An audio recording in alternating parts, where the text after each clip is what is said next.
Hello student, class 11 physics के chapter number first का lecture number 2 है, जिसके अंदर हम पढ़ेंगे डायमेंशन एंड डायमेंशनल एनालिसिस के बारे में। कायदे से बात करें तो ये चैप्टर नंबर फर्स्ट है और चैप्टर नंबर जो सेकंड है वो यूनिट एंड मेजरमेंट है, जिस तरीके से मैं पढ़ाता हूँ। अच्छा, इन दोनों चैप्टर का अगर एक नाम रखें तो वो है यूनिट एंड डायमेंशन, जिसको मैंने लेक्चर नंबर फर्स्ट के अंदर बताया था।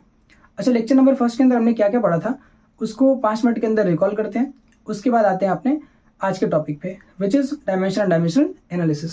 देखिए, पिछले वाले लेक्चर के अंदर हमने क्या पढ़ा था कि फिजिकल क्वांटिटी क्या होती है, जहां से फिजिक्स की बिगनिंग होती है ना। तो फिजिकल क्वांटिटी क्या है, तो ये अपने पास फिजिकल क्वांटिटी। तो जो फिजिकल क्वांटिटी होती है, अगर उसकी बात करें, मतलब जो लेक्चर नंबर फर्स्ट के अंदर मैंने क्या क्या बताया था, तो फिजिकल क्वांटिटी क्या होती है, कोई सा अगर अपने पास एक मैटर है, जैसे कि ये एक मैटर है, मैंने पिछले वाले लेक्चर में बताया कि जो एक मैटर होता है उस मैटर के पास ढेर सारी कैरेक्टरिस्टिक्स होती हैं, ढेर सारी कैरेक्टरिस्टिक प्रॉपर्टीज होती है, बहुत सारे गुण होते हैं, जैसे कि ये यहाँ से यहाँ तक फैला हुआ है, इसका टेम्परेचर क्या है, इसका मास क्या है, ठीक है, इसका एरिया क्या है, इसका वॉल्यूम क्या है। तो ये सब क्या है, कैरेक्टरिस्टिक प्रॉपर्टी है ना, इसकी क्या है, कैरेक्टरिस्टिक प्रॉपर्टीज है, ठीक, गुण है। अच्छा, इन प्रॉपर्टीज को हम क्या करना चाहते हैं, मेजर करना चाहते हैं। अगर हम इन प्रॉपर्टीज को मेजर कर लेते हैं, अगर हम इन प्रॉपर्टीज को मेजर कर लेते हैं तो इसी प्रॉपर्टी का नाम बढ़ता है फिजिकल क्वांटिटीज। ठीक, फिजिकल क्वांटिटी, या तो क्वांटिटी या तो क्वांटिटीज, ढेर सारी तो क्वांटिटीज और एक है तो क्या चीज, क्वांटिटी। तो इसी को हम क्या कहते हैं, फिजिकल क्वांटिटी। यानी फिजिकल क्वांटिटी क्या है, characteristic property of matter which can be measured by any instrument. ठीक, किसी भी फिजिकल इंस्ट्रूमेंट से अगर हम इस मैटर की प्रॉपर्टीज को, कैरेक्टरिस्टिक प्रॉपर्टीज को मेजर कर लेते हैं तो हम इन्हीं प्रॉपर्टीज को बोलेंगे क्या चीज, फिजिकल क्वांटिटी। क्या ऐसी भी कोई क्वांटिटी होती है, क्या ऐसी भी कोई कैरेक्टरिस्टिक प्रॉपर्टी होती है क्या किसी बॉडी के पास, किसी मैटर के पास, जो मेजरेबल नहीं है, होती तो है पर मेजरेबल नहीं है, जिसको हम माप नहीं सकते हैं। तो वो होता है इमोशन। ठीक, हमारी फीलिंग्स, जैसे हम जब सैड होते हैं, ठीक, या हैप्पी होते हैं, तो अगर हमसे कोई पूछ दे कि हम हमारी जो सैडनेस है, अगर हम सैड है तो कितने सैड है, उसको मेजर करके बताओ, तो हम नहीं बता सकते, है ना। हमसे कोई पूछ दे कि अगर मैं खुश हूँ और मुझसे कोई पूछ दे कि मैं कितना खुश हूँ, ठीक, तो मैं इसको कैसे मापूंगा, इसका मेजरमेंट क्या होगा, तो कोई इसको मेजर नहीं कर सकता कि हम कितने खुश हैं। खुश होना मतलब खुश होना या दुखी होना, सैडनेस और हैप्पीनेस, ये भी क्या है, एक कैरेक्टरिस्टिक प्रॉपर्टी है हमारे मैटर की, मतलब मेरी, है ना। तो अगर ये कैरेक्टरिस्टिक प्रॉपर्टी है तो इसको भी तो मेजर करना चाहिए। अगर ये मेजर हो जाता तो ये भी फिजिकल क्वांटिटी हो जाता, पर ये मेजरेबल नहीं है, इसलिए फिजिकल क्वांटिटी नहीं है। ठीक है, देखिए, तो अब बात करते हैं मेजरेबल प्रॉपर्टीज की, measurable characteristic properties of matter की, ठीक, जिसको हम फिजिकल क्वांटिटी बोलते हैं। तो अपने पास जो भी फिजिकल क्वांटिटीज होंगी, जैसे लेंथ हो गया, मास हो गया, टाइम हो गया, ये सब क्या है, इनके पास दो चीजें होती है, कम से कम दो चीजें होती हैं। ये मैंने बताया था, क्या क्या, एक तो होता है न्यूमेरिकल वैल्यू, जिसको हम रिप्रेजेंट करते हैं स्मॉल एन और यू से। ठीक, न्यूमेरिकल वैल्यू को एन से बोलेंगे, यू से बोलेंगे यूनिट, न्यूमेरिकल वैल्यू और यूनिट। जैसे मास की अगर बात करें तो 5 किलोग्राम, 6 किलोग्राम, तो एक तो आता है 6 यानी 6 आ गया, और एक आ गया किलोग्राम। तो 6 क्या है, न्यूमेरिकल वैल्यू, और किलोग्राम क्या है, उसका यूनिट, है ना। चलिए, अब देखिए, तो फिजिकल क्वांटिटी के पास क्या होती है, फिजिकल क्वांटिटी के पास एटलीस्ट ये दो चीजें तो होती है। ठीक, ये कम से कम दो चीजें तो होंगी। ठीक, और इसी के बाद बताया था कि टाइप्स ऑफ फिजिकल क्वांटिटी क्या होती है। ठीक, तो अगर टाइप्स ऑफ फिजिकल क्वांटिटी की बात करें तो इसको मैंने दो टाइप्स में बांटा था, एक तो डायरेक्शन के बेस पर, एक तो डायरेक्शन के बेस पर टाइप्स ऑफ फिजिकल क्वांटिटीज, और एक बताया था क्या चीज, डिपेंडेंसी के बेस पर, डिपेंडेंसी के बेस पर। ठीक, अभी डिपेंडेंसी और डायरेक्शन के बेस पर कितना बताया था, तो एक तो बताया था स्केलर क्वांटिटी, स्केलर क्वांटिटीज की बात हो चुकी है ना। एक तो बताया था क्या चीज, वेक्टर क्वांटिटी। स्केलर क्वांटिटी क्या होती है, अब ध्यान से देखो, एन और यू को मिला के हम क्या बोलते हैं, मैग्नीट्यूड। फिजिकल क्वांटिटी का जो ये न्यूमेरिकल वैल्यू और यूनिट है वो क्या बताता है, मैग्नीट्यूड।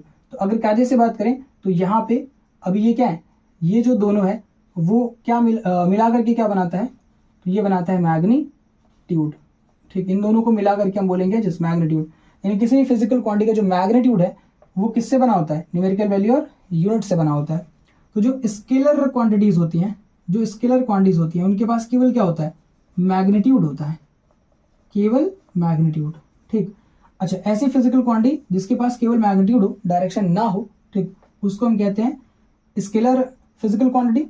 और वेक्टर क्वांटिटीज क्या होती हैं, तो वेक्टर क्वांटिटीज की अगर बात करें तो इनके पास क्या होता है, मैग्नीट्यूड होता है, ठीक, मैग्नीट्यूड तो होता ही होता है, प्लस क्या होता है, डायरेक्शन, ठीक। ऐसी फिजिकल क्वांटिटीज जिनके पास मैग्नीट्यूड हो और डायरेक्शन हो उसको हम क्या कहते हैं, उनको हम कहते हैं क्या चीज, वेक्टर क्वांटिटीज।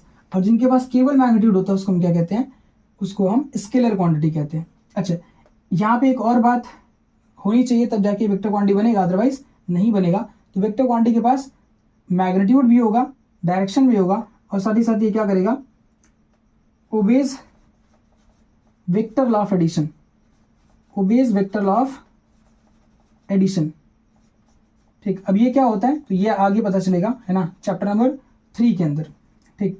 तो ये 3 बातें अगर कोई सा फिजिकल क्वांटिटी फुलफिल करता है तो उसको हम क्या बोलेंगे कि वो जो है अपने पास उस फिजिकल क्वांटिटी को, कोई सा फिजिकल क्वांटिटी अगर इन 3 बातों को फुलफिल करता है तो उसको हम बोलेंगे कि वो फिजिकल क्वांटिटी कैसी फिजिकल क्वांटिटी है, वेक्टर फिजिकल क्वांटिटी, या कह सकते हैं वेक्टर क्वांटिटी है, ठीक। डिपेंडेंसी के बेस पर कितना है, तो डिपेंडेंसी के बेस पर 3 है। एक तो अपने पास fundamental physical quantity, fundamental physical quantity, और एक अपने पास है derived physical quantity, derived physical quantity, और अपने पास तीसरा है supplementary physical quantity, supplementary physical quantity. इसमें कितनी होती है, 7, है ना।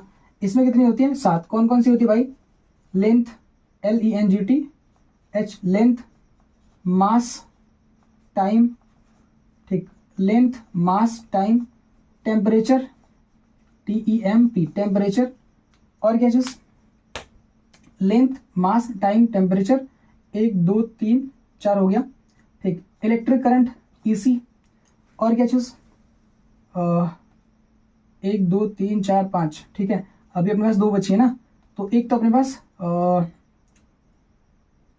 ल्यूमिनस इंटेंसिटी, ठीक, ल्यूमिनस इंटेंसिटी, ठीक, intensity of light, luminous intensity, और एक अपने पास amount of substance, amount of substance, ठीक, अमाउंट ऑफ सब्सटेंस, ये मैंने पिछले वीडियो के अंदर बताया था, ठीक। Length, mass, time, temperature, EC, luminous intensity, और क्या चीज, अमाउंट ऑफ सब्सटेंस, ठीक। इन सब का मैंने यूनिट भी बताया था, इसका होता है मीटर, इसका होता है केजी, स्मॉल केजी, इसका होता है सेकंड स्मॉल s करके। टेम्परेचर का क्या होता है, टेम्परेचर का होता है केल्विन, है ना, ऐसा यूनिट केल्विन होता है। और इलेक्ट्रिक करंट का होता है कैपिटल A, एम्पियर, ठीक। और ल्यूमिनस इंटेंसिटी का होता है क्या चीज, ल्यूमिनस इंटेंसिटी का केल्विन, ठीक, नहीं कैंडेला, ठीक, सॉरी, टेम्परेचर का केल्विन होता है, इसका क्या होता है, candela, small c small d। Amount of substance का क्या होता है, मोल, MOL, ठीक है, MOL, ठीक, ये सिंबल इसका MOL। अच्छा, इसका डायमेंशन क्या होता है, डायमेंशन भी यहीं पे देख लेते हैं, क्यों, क्योंकि अभी डायमेंशन स्टार्ट करेंगे तो पता चलेगा ना। चलो, तो लेंथ का जो डायमेंशन होता है वो L होता है, उसको स्क्वायर ब्रैकेट के अंदर बंद करते हैं, ठीक। मास का क्या होता है, कैपिटल M, इसी के नाम पे देखो, है ना। टाइम का क्या होता है, कैपिटल T। कम से कम ये 3 तो याद रखना पड़ेगा एट एनी रेट, ठीक है, किसी भी कीमत पर आप ये याद रखेंगे। लेंथ का L, लेंथ का जो यूनिट है वो मीटर होता है, पर अब लेंथ के यूनिट की जगह पे अब ये ना लिख करके हम क्या लिखेंगे, कैपिटल L। मास का होता है केजी, पर इसकी जगह पे हम क्या लिखेंगे, जब डायमेंशन लिखेंगे तो क्या लिखेंगे, कैपिटल M। टाइम का क्या लिखेंगे, कैपिटल T। टेम्परेचर का क्या होता है, तो टेम्परेचर के लिए हम कभी कभी K यूज करते हैं और कभी कभी थीटा यूज करते हैं, तो दोनों में से कोई सा एक यूज कर लेंगे, चाहे K चाहे थीटा। इलेक्ट्रिक करंट का क्या होता है, कैपिटल A, इसके में टेंशन नहीं, तो कम से कम 1 2 3 तो याद हो, है ना। मेरे कहने से इलेक्ट्रिक करंट का भी याद रख लेना, कैपिटल A का, ठीक। इसका नहीं भी याद करेंगे तभी कोई दिक्कत है, याद करने वाली बात क्या है ना, आना तो सब चाहिए, है ना, पर ये इंपॉर्टेंट है। अभी आज के इसी वीडियो के अंदर जो है ये आ जाएगा, LMT और क्या चीज A, ये तो कंफर्म है, आ जाएगा, ठीक है। तो याद रखिएगा, डायरेक्ट फिजिकल क्वांटिटी क्या थी, और फंडामेंटल फिजिकल क्वांटिटी क्या थी, और ये सप्लीमेंट्री फिजिकल क्वांटिटी क्या थी। तो फंडामेंटल फिजिकल क्वांटिटी क्या, ऐसी characteristic property of a matter जो इंडिपेंडेंट हो, किसी दूसरे से इंडिपेंडेंट हो, यानी ऐसी फिजिकल क्वांटिटीज जिनको हम किसी दूसरे फिजिकल क्वांटिटी से न मेजर कर पाए, न निकाल पाए, है ना, उनको हम बोलते हैं चीज फंडामेंटल फिजिकल क्वांटिटी। फिर से, ऐसी फिजिकल क्वांटिटीज जो किसी दूसरे फिजिकल क्वांटिटी से इंडिपेंडेंट होती है उसको हम बोलते हैं फंडामेंटल फिजिकल क्वांटिटीज। और ऐसी फिजिकल क्वांटिटी जो फंडामेंटल फिजिकल क्वांटिटी से बनती है, यानी डिपेंडेंट होती है किसी दूसरे फिजिकल क्वांटिटी पे, उसको हम कहते हैं क्या चीज, डायरेक्ट फिजिकल क्वांटिटी।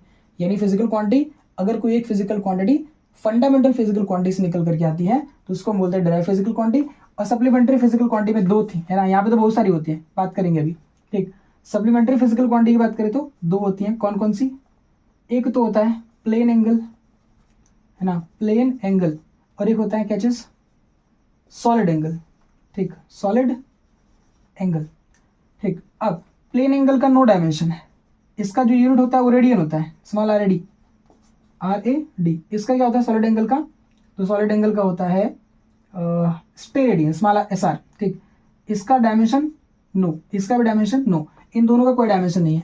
ये ऐसी फिजिकल क्वांटिटी जिनके पास यूनिट तो होता है पर डायमेंशन नहीं होता है, ये ऐसी फिजिकल क्वांटिटी है जिसके पास यूनिट तो होता है पर डायमेंशन नहीं होता। तो ये भी याद रखिएगा कि हमारे पास ऐसी फिजिकल क्वांटिटी है जिसके पास यूनिट तो है पर डायमेंशन नहीं है, पर हमारे पास ऐसी कोई फिजिकल क्वांटिटी नहीं है जिसके पास डायमेंशन हो पर यूनिट ना हो, है ना। अगर किसी फिजिकल क्वांटिटी के पास यूनिट है तो डायमेंशन हो भी सकता है और नहीं भी हो सकता है, पर अगर किसी फिजिकल क्वांटिटी के पास डायमेंशन है तो 100% उसके पास क्या होगा? यूनिट होगा ही होगा, ठीक। तो ये सब मैंने जो है फर्स्ट वाले लेक्चर के अंदर पढ़ाया था, ठीक। चलिए, तो इसको मैं मिटाता हूँ और वापस आते हैं किस पर? डायमेंशन एंड डायमेंशनल एनालिसिस पर, और इसकी बात करते हैं। ये चीज़ याद रखिएगा, अभी यूज़ करेंगे इसको।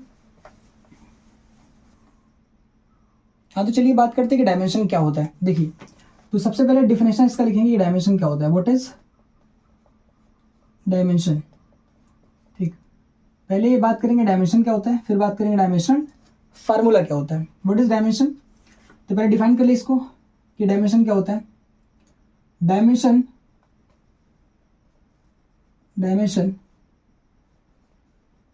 इज अ पार, या डायमेंशन आर कर लें, ठीक है। डायमेंशन आर, पार मीन्स पावर, ठीक है। डायमेंशन आर पावर विच अभी समझा दूंगा क्या है ना, विच रेज्ड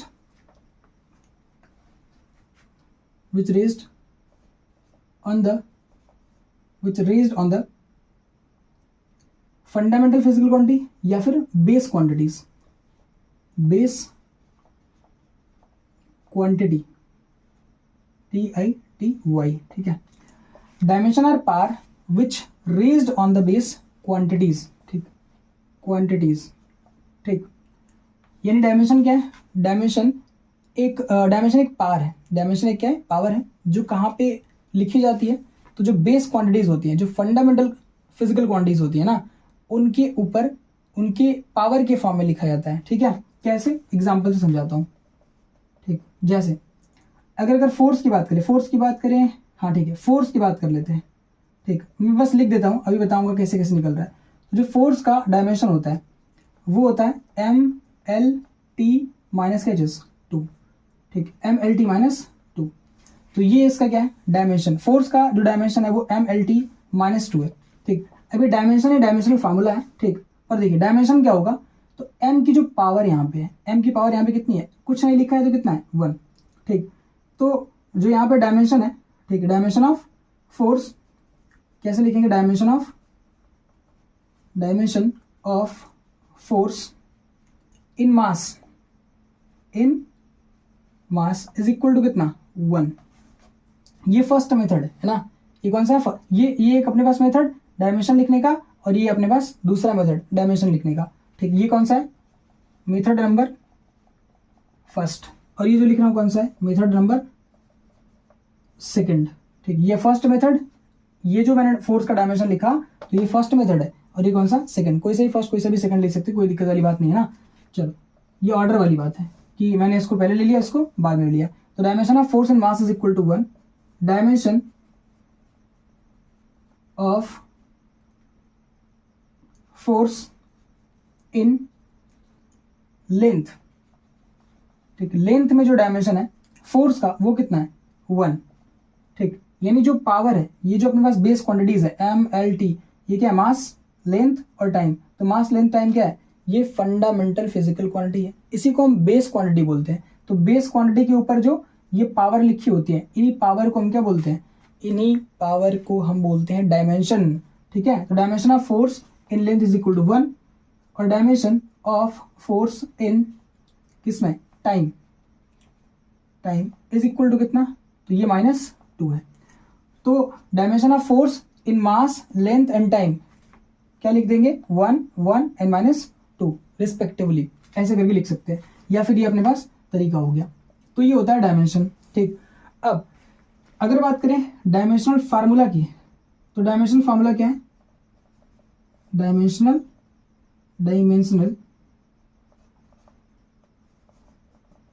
फार्मूला, तो ये जो एक्सप्रेशन है कहाँ गया, MLT माइनस 2, इसी को हम बोलते हैं dimensional.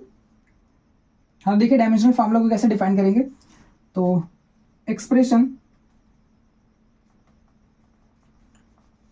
Expression of physical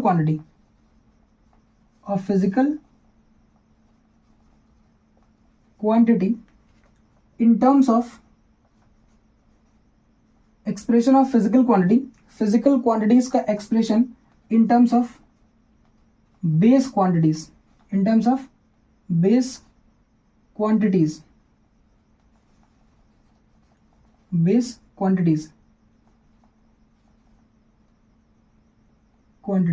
called dimensional formula, dimensional formula of any physical quantity,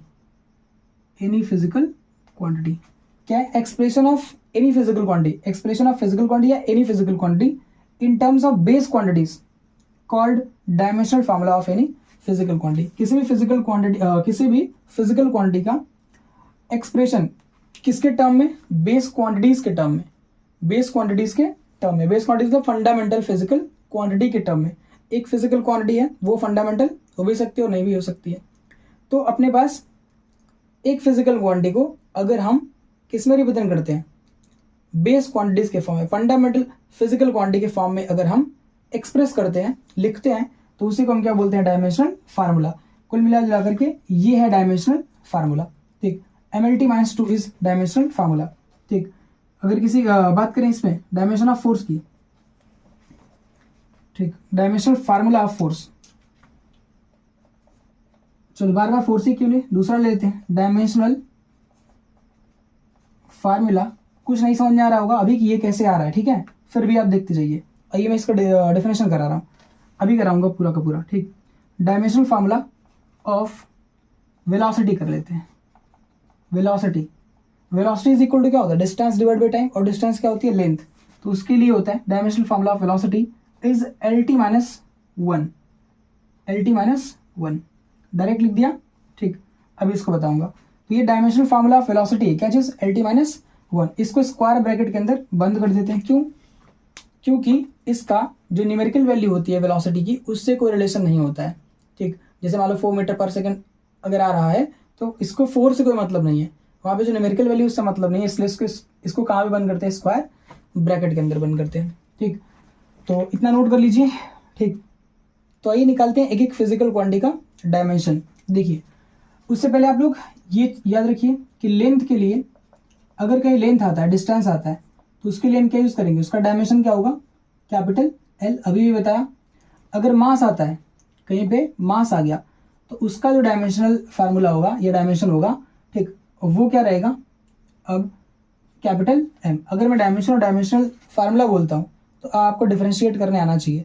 dimension मतलब पावर और डायमेंशनल फार्मूला मतलब MLT के फॉर्म में रिप्रेजेंट करना। ठीक, बेस क्वांटिटी के फॉर्म में रिप्रेजेंट करना। तो अब मुझे दोनों मिक्स होकर के निकल जाएगा। ठीक, तो देखिएगा आप लोग, लेंथ L, मास M, ब्रैकेट में स्क्वायर ब्रैकेट में बंद, और टाइम के लिए क्या यूज़ करेंगे हम लोग, अब से जहाँ कहीं भी टाइम आएगा उसके लिए हम क्या यूज़ करेंगे, कैपिटल T। जहाँ कहीं लेंथ आया कैपिटल E यूज़ कर लो, मास आया कैपिटल M यूज़ कर लो, टाइम आया तो क्या यूज़ कर लो, कैपिटल T। एक और लिख देते हैं, इलेक्ट्रिक करंट, अगर कहीं इलेक्ट्रिक करंट आया तो कैपिटल E यूज़ कर लेना। बस मेरे कहने से इतना अभी याद कर लो।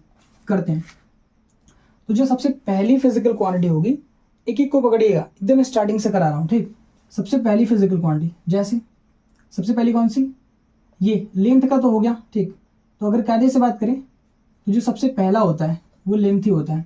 ठीक, जहाँ कहीं भी लेंथ आया, ठीक, तो लेंथ के लिए हम क्या यूज़ करेंगे, कैपिटल L। ठीक, ये यूज़ कर लेंगे।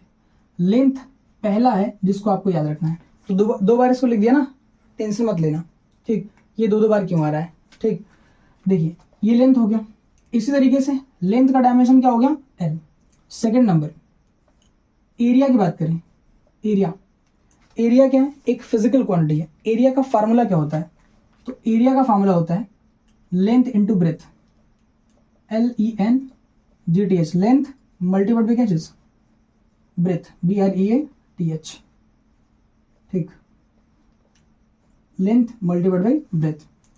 अब लेंथ मल्टीप्लाइड बाय ब्रेथ है तो इसके लिए क्या यूज करते हैं, लेंथ का जो डायमेंशन होगा वो क्या होगा, L होगा। फिर कोई पूछे ब्रेथ का क्या होता है, अरे यार जो ब्रेथ होती है वो भी तो कायदे से लेंथ ही होती है कि नहीं। एरिया की बात करें तो ये अपने पास है, ये L होता है और ये B होता है। इसके लिए भी हम क्या, अगर लेंथ को मेजर करेंगे तो किसमें करेंगे, मीटर में। ब्रेथ को करेंगे तो किसमें करेंगे, मीटर में। अब मीटर में अगर कर रहे हैं तो दोनों ही क्या है, दोनों का सेम यूनिट है, और सेम यूनिट का डायमेंशन भी क्या होगा, सेम, ठीक। तो यहाँ पे क्या चीज, ब्रेथ के लिए भी हम क्या यूज करेंगे, L ही यूज करेंगे, ठीक। तो यहाँ पे क्या हो जाएगा, एरिया का जो डायमेंशन होगा वो फाइनली L और L, यहाँ पावर 1, यहाँ पावर 1, जो आपने एक्सपेरिमेंट वाला चैप्टर पढ़ा था क्लास 9th के अंदर, है ना, उसको यूज करिए। यहाँ पावर, जैसे यहाँ पे x है और मल्टीप्लाइड बाय x है, यहाँ 2 और यहाँ पे अगर 3 है तो उसको कैसे करते हैं, x की पावर 3 to 5, इन दोनों को ऐड कर देते हैं। अगर यहाँ बेस सेम होता है तो पावर को क्या करते हैं, ऐड। वही सेम गेम यहाँ पे करना है, ठीक। तो यहाँ पे क्या हो जाएगा, L2, 1 और 1 रहेगा तो क्या हो जाएगा, L2, यानी एरिया का जो डायमेंशन होगा वो क्या होगा, L2 हो जाएगा। आते हैं थर्ड पर, ठीक। थर्ड क्या चीज है, वॉल्यूम। वॉल्यूम, अगर वॉल्यूम की बात करें कि वॉल्यूम का डायमेंशन क्या होगा, what is the dimension of volume. तो वॉल्यूम का डायमेंशन कैसे निकालेंगे, अब मैं इसको फॉर्मूले में लिखता हूँ, L इंटू बी इंटू क्या चीज, H होता है। वॉल्यूम का फॉर्मूला होता है L into B into H, length multiplied by breadth multiplied by क्या चीज, हाइट। तो अगर length multiplied by breadth multiplied by height है तो क्या होगा भैया, LBH, तीनों का मीटर मीटर मीटर होगा, है ना। इसका मतलब मीटर क्यूब होगा, इसका मतलब क्या चीज, इसके डायमेंशन की अगर बात करेंगे तो यहाँ पे होगा L, यहाँ पे भी होगा L, और यहाँ भी क्या होगा, L। तो अगर एक साथ लिखें तो क्या होगा, L3। तो जो डायमेंशन ऑफ वॉल्यूम है वो कितना होगा, L3। याद रखिए, लेंथ का क्या होगा L, एरिया का क्या होगा L2, वॉल्यूम का क्या होगा L3। इसको 2-3 बार करेंगे तो हो जाएगा, वैसे बहुत हार्ड नहीं है ये। फोर्थ पे आते हैं, ठीक। लेंथ हो गया, एरिया हो गया, वॉल्यूम हो गया। अब मास का सबको पता है कितना, कैपिटल M, तो उसको नहीं लिखेंगे, ठीक। इसको इसलिए लिख लिया क्योंकि एरिया जब लिखेंगे तो L इंटू बी करना पड़ेगा, L into B into H करेंगे जब वॉल्यूम की बात करेंगे, इसलिए इसको दोबारा से लिख लिया था, ठीक। अब छोड़ते हैं, अब आते हैं डेंसिटी पर। मैं केवल उन्हीं फिजिकल क्वांटिटीज के बारे में बात करूंगा जो आपने 9th में और 10th क्लास में पढ़ा हुआ है। 11th में जितनी भी फिजिकल क्वांटिटीज आने वाली हैं through out the journey of 11th, उसकी मैं बात नहीं करूंगा। मैं वैसी कोई फिजिकल क्वांटिटी नहीं लूंगा जिसके बारे में आप पहले से नहीं जानते हैं। केवल हम उन्हीं फिजिकल क्वांटिटीज का डायमेंशन निकालेंगे जिनको आप पहले से जानते हैं, ठीक, जिससे कि कोई टेंशन ना हो, ठीक है, कि ये कहाँ से आ गया, ये क्या होता है, दुनिया भर के क्वेश्चंस दिमाग में नहीं आने चाहिए, ठीक है। अब सीखिएगा किस तरीके से हम यहाँ पे निकाल रहे हैं।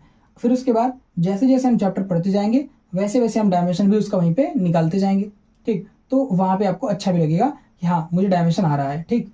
देखिएगा, अभी मैं वो सारी चीज़ें अगर लेके आ जाऊँ, सारे फार्मूलाज लेके आ जाऊँ, विस्कोसिटी का फार्मूला क्या होता है, ठीक, और टॉर्सनल कांस्टेंट वगैरह का फार्मूला क्या होता है, तो अगर वो सब लेके आ जाऊँगा तो क्या होगा, बड़ी प्रॉब्लम होगी ना, बहुत प्रॉब्लम होगी, ठीक। लगेगा कि ये कहाँ से है, फिर ये चैप्टर हार्ड लगने लग जाएगा, ठीक। मोस्ट ऑफ द टाइम पे ये चैप्टर हार्ड हो जाता है, कब, क्योंकि इसमें 11th के 12th के जितने फार्मूले हैं, है ना, उन सभी फार्मूलों का मतलब जितनी भी फिजिकल क्वांटिटीज है उन फिजिकल क्वांटिटीज का फार्मूला आने लगता है, और उसका हमें क्या बोलता है कि डायमेंशन निकालो, इसलिए चैप्टर हार्ड लगता है, जबकि हमने उसके बारे में पढ़ा नहीं है, ठीक। तो जब एक बार पढ़ लेंगे और फिर डायमेंशन निकालेंगे तो कोई दिक्कत नहीं होगी।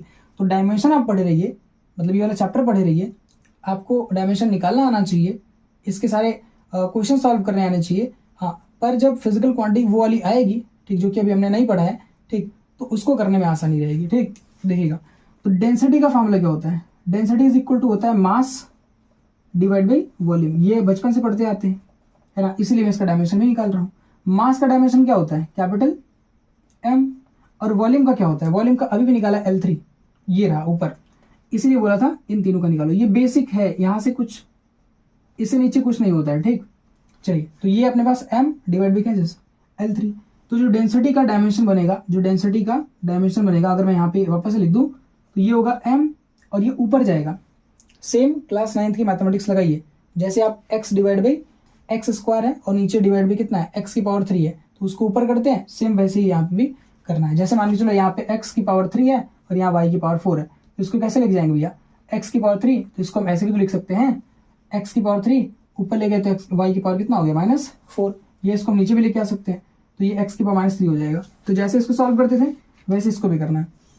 तो यहाँ पे आ जाएगा m जैसा था वैसे ही रहेगा, l की पावर 3 है, ऊपर जाएगा तो l की पावर माइनस कैसा हो जाएगा 3। तो ये डायमेंशन हो जाएगा किसका, डेंसिटी का। This dimension of density ml-3। क्या इसको याद कर लेना है, रट लेना है, नहीं। आप केवल क्या कर लीजिए, निकालने का तरीका देख लीजिए, आप केवल फॉर्मूला याद रखिए और जो बेस क्वांटिटी थी उसका डायमेंशन क्या होता है, ठीक, उसके लिए क्या यूज करते हैं, डायमेंशन के लिए, ठीक। तो आप बस वो रख दीजिएगा, आपका डायमेंशन निकल जाएगा किसी भी फिजिकल क्वांटिटी का। देखिए आगे बढ़ते हैं।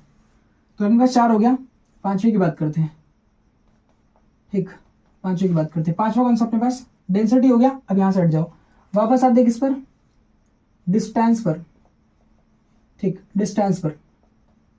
अब डिस्टेंस का डायमेंशन क्या होगा, डिस्टेंस भी एक क्या होती है, लेंथ होती है।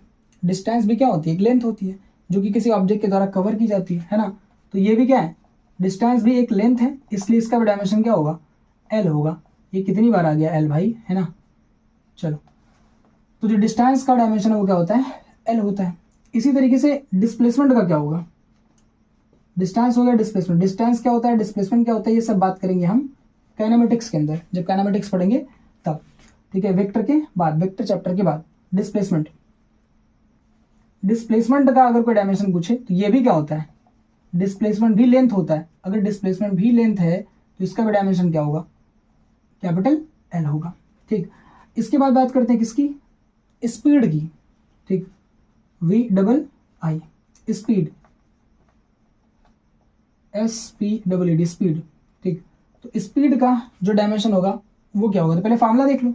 स्पीड का फार्मूला आपने क्लास 9 के अंदर पढ़ा है ना। स्पीड इज इक्वल टू क्या होता है, डिस्टेंस अपॉन टाइम। फिजिक्स में ही पढ़ा है और मैथमेटिक्स में ही पढ़ा है। तो डिस्टेंस डिवाइड भी क्या होता है, टाइम। अब बताओ डिस्टेंस का जो डायमेंशन है क्या ऊपर लिखा है क्या, एल, ठीक है, इसीलिए मैं एक सीक्वेंस में कर रहा हूँ, ठीक है। देखिए, तो डिस्टेंस का डायमेंशन एल और टाइम का डायमेंशन क्या होगा, टी। तो अगर दोनों की बात करें मिला करके तो ये एल आएगा, ये ऊपर जाएगा तो टी की पावर कितना हो जाएगा, 1, 1 के -1 तो -1, ठीक, ये हो जाएगा डायमेंशन। तो डायमेंशन ऑफ स्पीड क्या है, एल टी -1। इसी तरीके से अगर हम बात करें वेलोसिटी की, व्हाट इज वेलोसिटी, तो मत चक्कर में पढ़ना, आपने क्लास 9 के अंदर पढ़ा होगा कि वेलोसिटी क्या होती है। यहाँ पे डिस्टेंस डिवाइड बाई टाइम होता है और यहाँ पे इस वेलोसिटी का जो फॉर्मूला होता है वो डिस्प्लेसमेंट डिवाइड बाई टाइम होता है ना। समझाऊंगा सब, ठीक, जब ये काइनेमेटिक्स पढ़ाऊंगा तब। डिस्प्लेसमेंट डिवाइड बाई टाइम, ठीक। अगर डिस्प्लेसमेंट डिवाइड बाई टाइम होता है वेलोसिटी, तो डिस्प्लेसमेंट का डायमेंशन क्या होता है, एल, और डिवाइड बाई क्या है, टी। तो इसका भी जो डायमेंशन हो क्या होगा, एल टी -1। देखो डिफरेंट फिजिकल क्वांटिटी का डायमेंशन क्या आ रहा है, डिफरेंट फिजिकल क्वांटिटी है पर डायमेंशन क्या आ रहा है, सेम। क्यों, क्योंकि उसका यूनिट क्या था, सेम। डिफरेंट फिजिकल क्वांटिटी के अगर यूनिट सेम होते हैं तो उसका डायमेंशन भी क्या होगा, सेम होगा, ठीक है। आगे बढ़ते हैं। तो मतलब अगर अलग अलग फिजिकल क्वांटिटीज हैं तो उनका डायमेंशन सेम हो सकता है, ठीक। पर अगर दो फिजिकल क्वांटिटी का डायमेंशन सेम है तो इसका ये मतलब नहीं है कि वो फिजिकल क्वांटिटी क्या है, आपस में बराबर है ना, सेम है। ये गलत बात है। अगर यूनिट सेम हुआ दो फिजिकल क्वांटिटी का तो डायमेंशन सेम होगा, पर अगर डायमेंशन सेम हो गया तो हम ये नहीं कह सकते कि वो फिजिकल क्वांटिटी भी क्या होगी, सेम होगी, गलत बात, ठीक। तो 6, 7, 8, इसके बाद 9 है अपने पास IX। वेलोसिटी के जस्ट बाद आता है एक्सेलरेशन, ACCLERATION। एक्सेलरेशन का डायमेंशन क्या होगा, एक्सेलरेशन को किससे रिप्रेजेंट करते हैं, ए से, ठीक। तो अभी हमें किससे रिप्रेजेंट करते हैं ये सब बातें नहीं कर रहा हूँ, क्लास 9 में हमने पढ़ा होगा, ठीक है। तो एक्सेलरेशन का फॉर्मूला होता है change in velocity divide by time. तो चेंज इन वेलोसिटी को डेल्टा V डिवाइड बाई क्या लिखते हैं, डेल्टा T, ठीक। अब यहाँ पे delta V divide by delta T। अब चेंज इन वेलोसिटी है तो क्या इसका डायमेंशन क्या होगा, वेलोसिटी का तो पता है पर चेंज इन वेलोसिटी का तो नहीं पता है। अरे यार, अगर अपने पास 10 रुपया था स्टार्टिंग में और कुछ देर के बाद पता नहीं किसी ने हमें 15 रुपया और दे दिया, ठीक है, ये हटाओ, 10 रुपया था, कुछ देर के बाद हमारे पास 20 रुपया हो गया। हमारे पास 10 रुपया था, 1 घंटे के बाद हमारे पास 20 रुपया हो गया। तो यहाँ पे हमारे पास जो पैसे का चेंज आया है वो कितने का आया है, तो वो 10 रुपये का आया है। 10 था 20 हो गया, तो 20 में से क्या करेंगे 10 घटा देंगे, तो क्या आएगा 20 रुपये में से 10 रुपये घटाएंगे तो 10 रुपया ही आएगा। मान लो 10 से 15 हो गया होता तो 15 में से 10 घटाते तो कितना आता 5 रुपया। तो बाद में जो यूनिट आ रहा है वो क्या सेम आ रहा है क्या, 10 रुपये में से 15 रुपये में से 10 रुपये घटाएंगे तो कितना आएगा 5 रुपये, है ना। तो 5 रुपया ही आया, यूनिट नहीं बदला। अगर यूनिट नहीं बदला तो डायमेंशन भी नहीं बदलेगा, है ना। तो चाहे वेलोसिटी हो, चाहे चेंज इन वेलोसिटी हो, चाहे टाइम हो, चाहे चेंज इन टाइम हो, डायमेंशन क्या रहेगा सेम। तो यहाँ पे डेल्टा वी का डायमेंशन क्या होगा, ये होगा एल टी माइनस 1। ऊपर लिखा है वेलोसिटी का जो डायमेंशन है वो एल टी माइनस क्या है 1, एल टी माइनस 1 और डिवाइड बाई क्या चीज, divide by time. Delta T का क्या होगा टी। अब क्या होगा एक्सेलरेशन का जो डायमेंशन आएगा, एक्सेलरेशन का जो डायमेंशन आएगा वो कितना आएगा एल टी। टी को ऊपर करो तो ऊपर वाला -1 है, ये वाला +1 है, ऊपर जाएगा तो माइनस हो जाएगा, इसलिए कितना आएगा एल टी माइनस 2 आ जाएगा। तो this is the dimension of acceleration. अच्छा अब बात करते हैं किसकी, फोर्स की। एक्स पे आ गया ये 10वें नंबर पे, ठीक। डायमेंशन ऑफ फोर्स, तो फोर्स का फॉर्मूला होता है mass into acceleration, M A, mass into acceleration M into A, ठीक। अगर मास इनटू एक्सेलरेशन होता है तो मास के लिए हम क्या रिप्रेजेंट करते हैं, मास के लिए मास का डायमेंशन क्या होता है कैपिटल एम। मास का डायमेंशन होता है कैपिटल एम। कहाँ से भैया, यहाँ से। देखो इन्हीं तीनों की आवश्यकता पड़ रही है बार बार ना। देखिए तो मास का डायमेंशन होता है एम और एक्सेलरेशन का डायमेंशन होता है एल टी माइनस 2, ऊपर लिखा है एल टी माइनस 2, ठीक। अगर आपको ये सारी चीज़ें याद रह जाती हैं, अगर आप याद कर लेंगे तो बहुत ज़्यादा यूजफुल होगा। अभी देखिएगा मतलब आसान हो जाएगा फिर डायमेंशन, ठीक। एल टी माइनस 2, अगर मुझे एक्सेलरेशन का डायमेंशन डायरेक्ट याद होता एल टी माइनस 2 तो मैं खटाक से ये फोर्स का डायमेंशन निकाल लेता, ठीक। तो यहाँ पे फोर्स का डायमेंशन क्या आ जाएगा एम एल टी माइनस 2, एक ब्रैकेट में लिख दो, अलग अलग ब्रैकेट में लिखने की जरूरत नहीं है, एक में लिख दिया तो क्या आ गया dimension M L T minus 2। अच्छा पहली बात कि यहाँ पे मैं जितना 10 का 10 अभी कराया ना, ये 10 का 10 आपको रटा होना चाहिए। अब इसको इतनी बार लिख लो कि जो है आपको ये रट जाए। प्रैक्टिस कर लो, फार्मूला याद कर लो। और ये लेंथ मास टाइम, लेंथ के लिए क्या एल, मास के लिए क्या कैपिटल एम, टाइम के लिए क्या कैपिटल टी, डायमेंशन के तौर पे यूज करते हैं, वो याद रख लो। और इसका फार्मूला याद रख लो एक एक फिजिकल क्वांटिटी का। उसके बाद आप देखो खटाखट क्या कर दोगे, फार्मूला अगर याद हो गया तो आप फटाफट क्या कर देंगे डायमेंशन आराम से निकाल लेंगे, जो तरीका मैं बता रहा हूँ, ठीक। अच्छा यहाँ तक तो रटा होना चाहिए, ठीक। अगर आपको यहाँ तक याद है, फोर्स का डायमेंशन बहुत इंपॉर्टेंट होता है, हर जगह पे आ जाता है ये, ठीक है। तो फोर्स का डायमेंशन एकदम रटा होना चाहिए।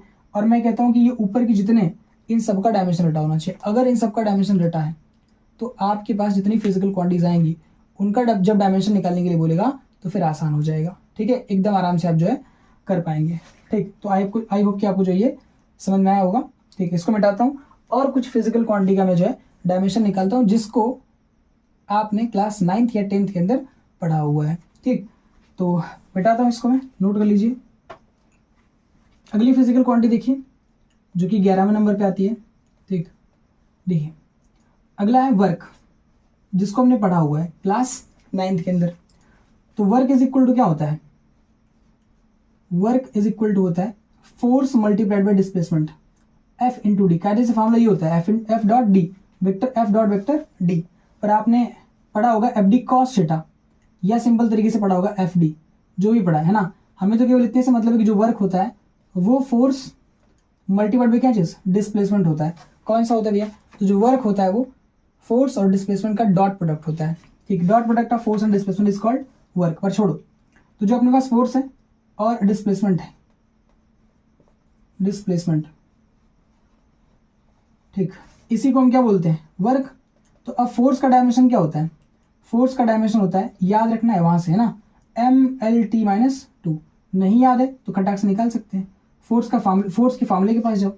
फोर्स का फार्मूला क्या होता है एम इंटू एक्सेलरेशन। तो एम का तो मिल जाएगा, एक्सेलरेशन के लिए फिर से याद करना पड़ेगा। एक्सेलरेशन का क्या होता है delta we divide by delta T. Delta we क्या होता है, उसका तुम्हें क्या करना पड़ेगा डायमेंशन याद करना पड़ेगा। टी का तो मिल जाएगा, है ना। तो इस तरीके से सब एक दूसरे से क्या है लिंक्ड है ना। अगर सब जुड़े हुए हैं तो क्यों ना भैया यहाँ से लेके यहाँ तक का डायमेंशन याद कर ले। अगर याद कर ले, याद करने का मतलब लेके एकदम रट नहीं रहे, है ना। अब इसको प्रैक्टिस करिए 2-4 बार, वो याद हो जाएगा अपने आप, ठीक। चलिए देखिए, तो ये अपने पास क्या हो गया M L T minus 2 force का डायमेंशन, और डिस्प्लेसमेंट का क्या होगा, डिस्प्लेसमेंट का होता है एल, ठीक, ऊपर अभी भी लिखा था। तो अब जो वर्क का डायमेंशन आएगा, वर्क का डायमेंशन आएगा वो आएगा M L two T minus two. एक तो फोर्स पे स्टार बनाइए, फोर्स के पहले का जितना था उन सब पे स्टार बनाइए, कि उन सबको रटना है, याद करना है, याद करने का मतलब प्रैक्टिस करके, ठीक। और एक यहाँ पे स्टार बनाइए, ठीक, स्टार बनाने का मतलब इसको भी क्या करना है, रट लेना है, ठीक, यहाँ तक रट लेना है, M L two T minus two, M L two T minus two, ये याद रहना चाहिए। अगर यहाँ तक याद है तो मस्त आप जो है कर पाएंगे, ठीक। देखिए इसके बाद क्या चीज़, एक और मैं लेता हूँ 12 नंबर पे, विच इज टॉर्क, ठीक, ये हमने नहीं पढ़ा है फिर भी मैं इसको ले रहा हूँ, ठीक। Torque, torque is equal to क्या होता है, तो ये होता है vector R cross vector F. तो अभी हम क्या लिख देते भैया इसको, आर क्रॉस एफ या आर इंटू एफ लिख दिया। कार्डियस इसका फॉर्मूला क्या होता है, vector R cross vector F होता है, ठीक। आर क्रॉस एफ को ओपन करेंगे तो आर एफ साइन थीटा आएगा, वगैरह वगैरह, छोड़ो। जैसे अपने पास टॉर्क कब लगता है, जब हम दरवाजा ओपन करते हैं तो टॉर्क लग रहा होता है, जब दरवाजा ओपन करते हैं तो क्या लगता है, टॉर्क लगता है। उस टाइम मशीन चला रहे होते हैं, क्या होता है, टॉर्क लग रहा होता है वहाँ पे, है ना। कोई सा एक फिक्स्ड पॉइंट होता है, उस फिक्स्ड पॉइंट के अबाउट हम क्या करेंगे, अगर इसको ऐसे फोर्स लगाएंगे, ऐसे फोर्स लगाएंगे तो फोर्स लगाने पर ये जो इफेक्ट आता है इस बॉडी के अंदर, ठीक, उसी को हम टॉर्क बोलते हैं। यानी टॉर्क जो है वो स्पेशल इफेक्ट होता है किसका, फोर्स का, ठीक। चलिए, जो जिसका फॉर्मूला आएगा कैसे, आर क्रॉस एफ से। आर क्या है यहाँ पे, डिस्टेंस, आर जो है डिस्टेंस की तरह काम करता है, एफ जो है अपने पास फोर्स। तो अगर ये डिस्टेंस है तो इसका डायमेंशन क्या होगा, एल, और फोर्स है तो इसका डायमेंशन क्या होगा, M L T minus two, ठीक, M L T minus two is the dimension of force. Now dimension of torque क्या होगा, तो डायमेंशन ऑफ टॉर्क होगा M L two T minus two. ले, जो वाली बात कर रहा था मैं स्टार्टिंग में, है ना, इसके पहले जो बात कर रहा था कि इसका डायमेंशन मतलब किसी एक फिजिकल क्वांटिटी का डायमेंशन, इस वाले फिजिकल क्वांटिटी का डायमेंशन, दो अलग अलग फिजिकल क्वांटिटी का डायमेंशन क्या आ गया, सेम, है ना। पर ये क्या फिजिकल क्वांटिटीज जो है वो सेम फिजिकल क्वांटिटी है क्या, नहीं, ये वर्क डिफरेंट है, ये टॉर्क डिफरेंट है। वर्क स्केलर क्वांटिटी है और ये कैसी है, वेक्टर क्वांटिटी है। इन दोनों में डिफरेंस है, ठीक, दोनों अलग अलग हैं, दोनों एकदम अलग अलग फिजिकल क्वांटिटीज होती है, ठीक। इसी तरीके से 13 नंबर पे बात करते हैं एनर्जी की।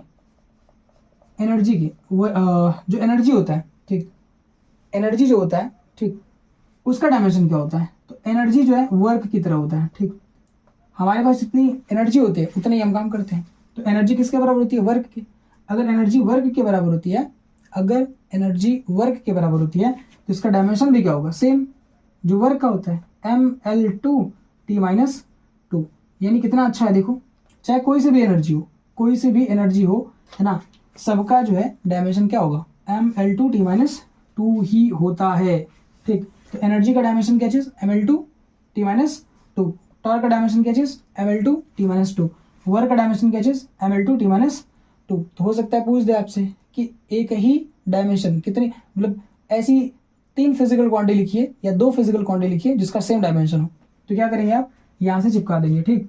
अब आते हैं किस पर, तेरे बाद 14 पर, 14 नंबर पर। और 14 नंबर को मैं लिखता हूँ यहाँ पे, एक बार चेक कर लो, आ जाएगा। 14 नंबर में क्या चीज, काइनेटिक एनर्जी की बात करें, काइनेटिक एनर्जी, है ना। देख लो, एनर्जी कोई से भी हो, एनर्जी में जब टाइप निकालेंगे तो क्या होगा, एक काइनेटिक एनर्जी आएगी, के, ठीक। आपने पढ़ा होगा क्लास 9th में काइनेटिक एनर्जी क्या होती है। कोई सा ऑब्जेक्ट जब मूव कर रहा होता है तो उसके पास जो एनर्जी होती है, ठीक, उसको बोलते हैं काइनेटिक एनर्जी। जो कार्य करने की क्षमता होती है, वर्क करने की जो कैपेसिटी होती है, उसको बोलते हैं काइनेटिक एनर्जी। कब, जब बॉडी मोशन रहेगा तब काइनेटिक एनर्जी। तो काइनेटिक एनर्जी का फॉर्मूला होता है half M B square. Half से कोई मतलब नहीं है ना, एम बी स्क्वायर से मतलब है। हाफ का कोई डायमेंशन नहीं होगा, ठीक, केवल एम और वी का होगा, ठीक।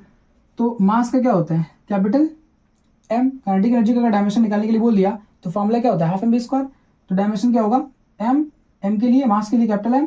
वेलोसिटी का क्या होता है, एल टी माइनस क्या चीज, 1। वेलोसिटी का होता है एल टी माइनस 1, और यहाँ पे स्क्वायर लगाए तो यहाँ पे क्या लगा देंगे, स्क्वायर। एल टी माइनस 1 लिखा, यहाँ स्क्वायर वी स्क्वायर वी पर स्क्वायर था तो यहाँ पे क्या लगा दिया, स्क्वायर। तो फाइनली क्या हो जाएगा, एम एल टी माइनस क्या चीज 2। ये 2 को मल्टीप्लाई कर देंगे किसमें, 1 में। अच्छा, एक चीज गलत हो गया मुझसे, यहाँ पे भी करेंगे, टी के पावर में भी मल्टीप्लाई करेंगे 2 को, और L के पावर में भी क्या करेंगे 2 को मल्टीप्लाई करेंगे, तो यहाँ पे होगा mL2 t माइनस क्या चीज 2।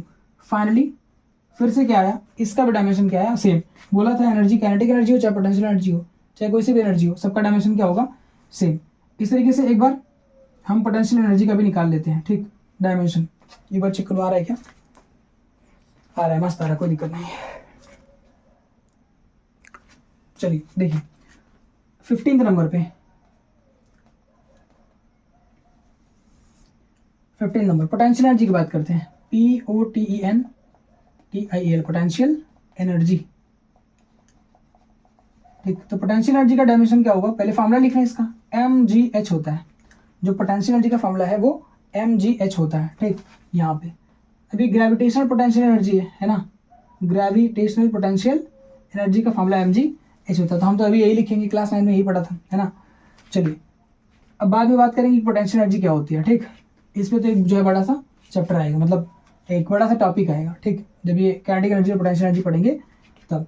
अभी हटते हैं, आगे बढ़ते हैं, ठीक। तो मास के लिए क्या रिप्रेजेंट, मास का जो डायमेंशन होगा वो क्या होगा, वो m होगा। ये जो ग्रेविटेशनल एक्सेलरेशन आ गया g, यहाँ स्मॉल g क्या होता है, ग्रेविटेशनल एक्सेलरेशन। एक्सेलरेशन का पहले निकाल चुके हैं, LT माइनस 2 होता है। एक्सेलरेशन का क्या होगा, change in velocity divide by change in time. तो चेंज इन वेलोसिटी का क्या चीज, LT माइनस 1, और चेंज इन टाइम का क्या चीज t होगा। ऊपर जाएगा तो क्या हो जाएगा, LT माइनस 2। तो चाहे ग्रेविटेशनल एक्सेलरेशन हो चाहे एक्सेलरेशन हो, है ना, दोनों क्या है, दोनों का ही डायमेंशन सेम होगा, ठीक। देखिए तो ग्रेविटेशनल एक्सेलरेशन का जो डायमेंशन होगा वो LT माइनस क्या होगा 2, ठीक। तो this is the dimension of gravitational acceleration. और h का हाइट है, हाइट मतलब क्या चीज, हाइट का जो डायमेंशन होगा, वो L होगा, क्योंकि मीटर में आएगा, है ना।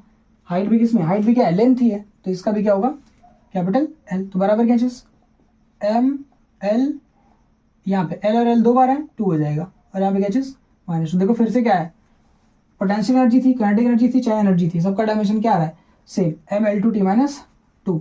तो 15 तक ये जो अपने पास निकल गया, 16 नंबर। इस तरीके से डायमेंशन निकालते हैं। फॉर्मूला याद रहेगा तो डायमेंशन मस्त आप निकाल पाएंगे, कोई दिक्कत वाली बात नहीं आएगी, ठीक है। चलिए आगे बढ़ते हैं, चार्ज का डायमेंशन निकालते हैं, डायमेंशन ऑफ चार्ज। यहाँ तक आपने पढ़ा था, है ना, यहाँ तक आपने देखा था। इसके बाद क्या चीज़, हम आते हैं क्लास 10th के जो फॉर्मूले थे, कुछ फॉर्मूले क्लास 10th के, उसका डायमेंशन निकालते हैं। जैसे सबसे पहले चार्ज को किस तरह रिप्रेजेंट करते हैं, कैपिटल Q से, है ना। और चार्ज का फॉर्मूला क्या होता है, कैपिटल Q स्मॉल Q, दोनों में से किसी से भी कर सकते हैं। तो small Q is equal to क्या होता है IT, है ना। I बराबर क्या चीज, Q/T होता था, I बराबर Q divide by T। Per unit time में कितना चार्ज किसी वायर के क्रॉस सेक्शनल एरिया से फ्लो करता है, उसको हम करंट बोलते हैं। तो I इंटू क्या हो जाएगा T। करंट को क्यों लिया, क्योंकि करंट का डायमेंशन होता है, हमें मालूम है इलेक्ट्रिक करंट का डायमेंशन होता है A, इसलिए इलेक्ट्रिक करंट को यहाँ पे इन्वॉल्व कर दिया। तो चार्ज का डायमेंशन चाहिए तो क्या करो, T को मल्टीप्लाई कर दो, है ना। तो Q बराबर क्या होगा IT। तो I का क्या होगा, करंट का क्या होगा, इलेक्ट्रिक करंट का एम्पियर, इलेक्ट्रिक करंट का डायमेंशन होगा एम्पियर, और टाइम का क्या होगा कैपिटल T, ठीक। अब तो डायमेंशन ऑफ जो चार्ज होगा वो क्या हो जाएगा AT हो जाएगा, याद रखिएगा, रटना नहीं है, फॉर्मूला देखो मस्त, यहाँ पर डायमेंशन लिख दो, ठीक। AT हो जाएगा इसका, चार्ज का। इसके बाद क्या चीज 17 नंबर पे आते हैं, इलेक्ट्रिक करंट के जस्ट बाद पोटेंशियल और पोटेंशियल डिफरेंस की बात कर लेते हैं। तो चाहे पोटेंशियल लिखो चाहे पोटेंशियल डिफरेंस लिखो, मैं पोटेंशियल एनर्जी की बात नहीं कर रहा, पोटेंशियल की बात कर रहा हूँ, ठीक।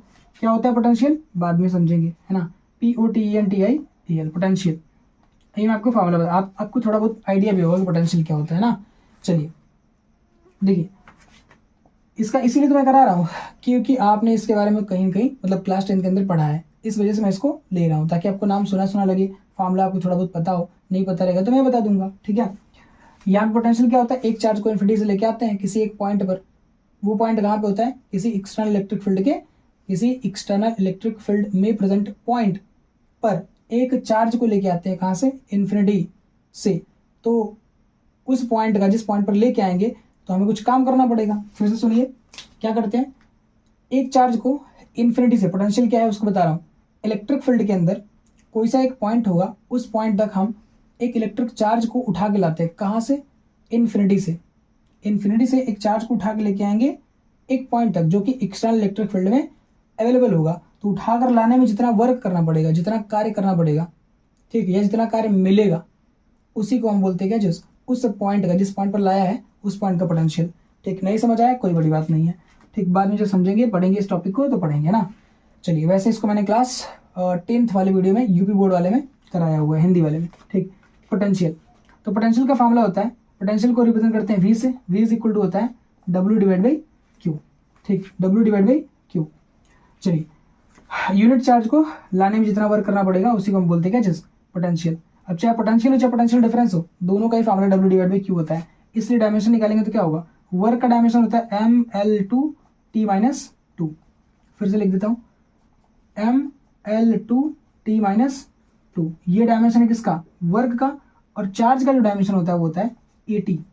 अभी अभी ऊपर ऊपर लिखा है ना, तो यहाँ पे जो डायमेंशन है किसका, पोटेंशियल का, वो कितना आ जाएगा, ML2 और क्या चीज, T⁻² है, ऊपर जाएगा तो ये हो जाएगा T⁻3। तो ML2T-3 और यहाँ पे क्या चीज, A। ठीक, A की A-1, A-1 ऊपर जाएगा तो माइनस होगा ना, ध्यान दीजिए भैया, ऊपर जाएगा तो क्या होगा, माइनस।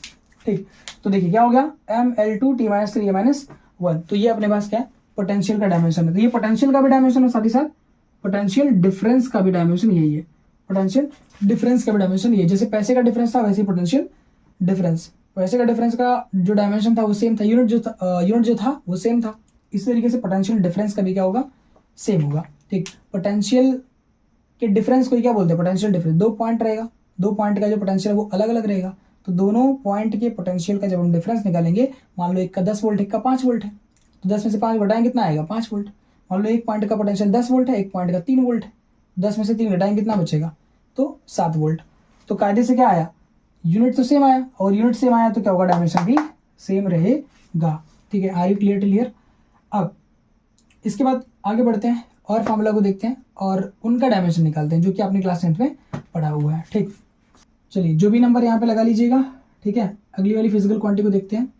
अगली वाली फिजिकल क्वांटिटी रेजिस्टेंस। ठीक, डायमेंशन ऑफ रेजिस्टेंस निकालना है जो कि आपने क्लास 10 में पढ़ा है, RESISTANC, रेजिस्टेंस। रेजिस्टेंस का जो सिंबल होता है वो R होता है। ठीक, रेजिस्टेंस का फॉर्मूला क्या होगा, R बराबर क्या होता है, ठीक, तो R बराबर होता है V/I। ठीक, V/I, I को मैं स्मॉल आई से कर देता हूँ। ठीक, V/I, V क्या है, पोटेंशियल, और ये क्या है, I। ठीक, अब पोटेंशियल का जो डायमेंशन है, देखो मैं भूल गया कि पोटेंशियल का डायमेंशन क्या होता है, तो मैं वापस से निकाल लूंगा। ठीक है, अभी I का मुझे पता है कि क्या होगा, A होगा। ठीक, I का डायमेंशन A होगा, पर V का क्या होगा, नहीं, मुझे नहीं पता है। ठीक, तो मैं क्या करूंगा, V इज इक्वल टू क्या होगा, W डिवाइड बाई क्यू। ठीक, तो V का जो डायमेंशन होगा वो कितना आएगा। अब वर्क का अगर याद रखते हैं, जिसको बोला था मैंने कि यहाँ तक तो याद रखो, फोर्स का और वर्क तक का क्या करो, डायमेंशन याद रखो, तो खटाक से आप जो कर पाएंगे। अब V का डायमेंशन आज रेजिस्टेंस का डायमेंशन पूछ दिया अचानक से, तो हम एकदम पगला जाएंगे, क्योंकि यार इसका कैसे निकालेंगे, हमें तो V का ही नहीं पता है ना, तो नहीं पता है तो निकाल तो सकते हैं ना फॉर्मूला याद करके। चलिए, तो यहाँ पे क्या करेंगे, वर्क का डायमेंशन कितना आएगा, ML2T-2 डिवाइड बाई क्या चीज, क्यू। चार्ज का क्या होगा, AT। V is equal to W divide by Q. तो इसका आ जाएगा ML2T-2, इसका आ जाएगा AT। ठीक, अगर यहाँ पे देखें तो क्या आएगा, ML2, ठीक, और T-3 A-1। This is the dimension of V। अब यहाँ पे क्या करेंगे, निकाल लिया तो चिपका दो यहाँ पे, डायमेंशन ऑफ V क्या, पोटेंशियल क्या होगा, ML2T-3 A-1। ठीक, अब कायदे से रेजिस्टेंस कब आता है, तो रेजिस्टेंस तब आता है जब ओम्स लॉ पढ़ेंगे तब। ठीक, तो ये आपने पढ़ा होगा है ना, कि इसका जो फॉर्मूला है वो कैसे आता है, I is directly proportional to क्या होता है, V। ठीक, तो I बराबर क्या होगा, जब ये प्रोपोर्शनल का सिंबल हटेगा तो बराबर आएगा क्या चीज, V divide by R, V divide by R। कायदे से बुक्स वगैरह में कई बार ऐसे दिया होता है कि V is directly proportional to I।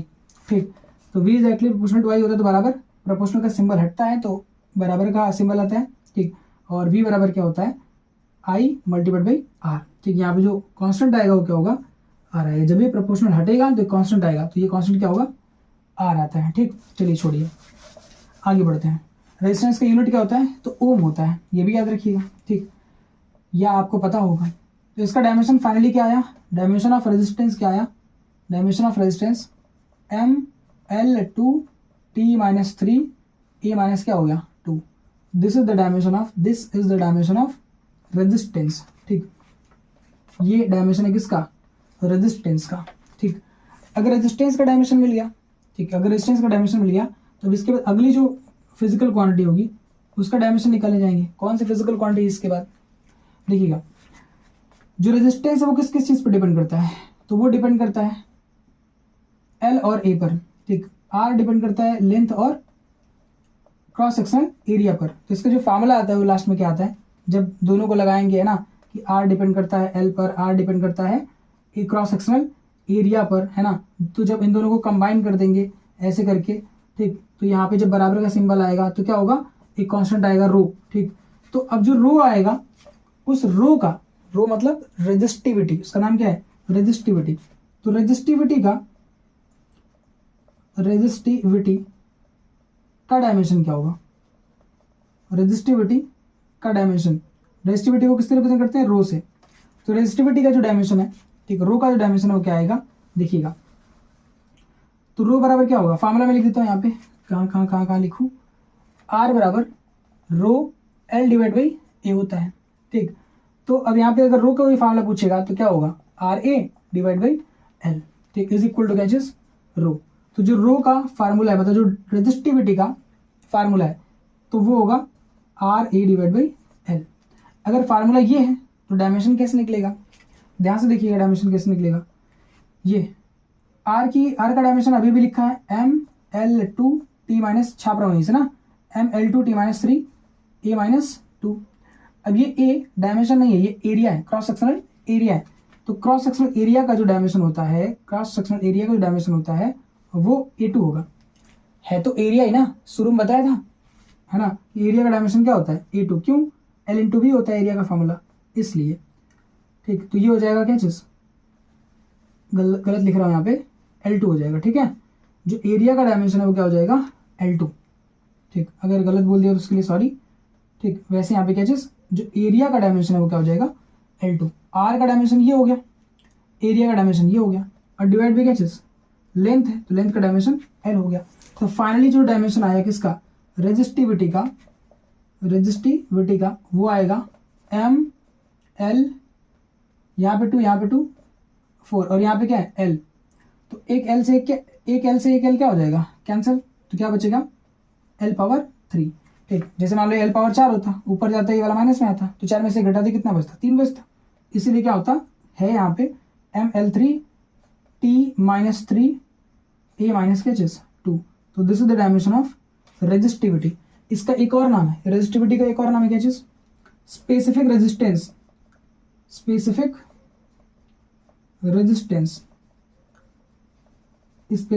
Resistance, ठीक। तो ये अपने पास जो है डायमेंशन, ठीक, किसका, रेजिस्टिविटी का, और रेजिस्टिविटी या स्पेसिफिक रेजिस्टेंस का। तो इसको हम रखते हैं यहीं पे, ठीक। यानी जो डायमेंशन है फिजिकल क्वांटिटीज का, इसको मैं इतना ही रखता हूँ। अब आगे बढ़ता हूँ अपने अगले टॉपिक पे, ठीक, which is principal of homogeneity. अब थोड़ा आगे बढ़े, है ना। ये सारे के सारे क्या थे, एक तरह से क्वेश्चन थे, ठीक। HCV के अंदर आप देखेंगे तो ये सब क्वेश्चन में दिया हुआ है, ठीक। इन सब का रेजिस्टेंस डायमेंशन निकालने के लिए बोलता है, इन सभी का डायमेंशन निकालने के लिए बोलता है, जिसको मैंने यहाँ पे भी कराया है, ठीक। तो अगला टॉपिक अपना है कौन सा, प्रिंसिपल ऑफ होमोजेनिटी। तो आइए समझते हैं कि प्रिंसिपल ऑफ होमोजेनिटी क्या होता है। देखिए, प्रिंसिपल ऑफ होमोजेनिटी का मैं यहाँ पे डेफिनेशन नहीं लिख रहा हूँ, ठीक है, कि क्या होता है, मैं आपको इसका फील बताऊंगा, जिससे कि आप जो क्वेश्चन सॉल्व कर पाए। देखिए, प्रिंसिपल ऑफ होमोजेनिटी कहता है कि अगर अपने पास कोई एक इक्वेशन है, प्रिंसिपल ऑफ होमोजेनिटी हमसे कहता है कि अगर अपने पास कोई एक इक्वेशन है तो उस इक्वेशन के दो साइड होंगे, एक LHS होगा, एक RHS होगा।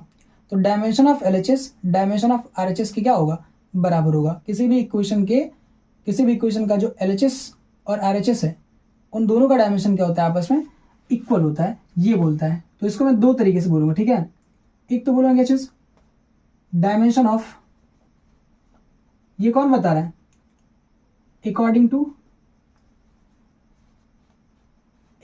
टू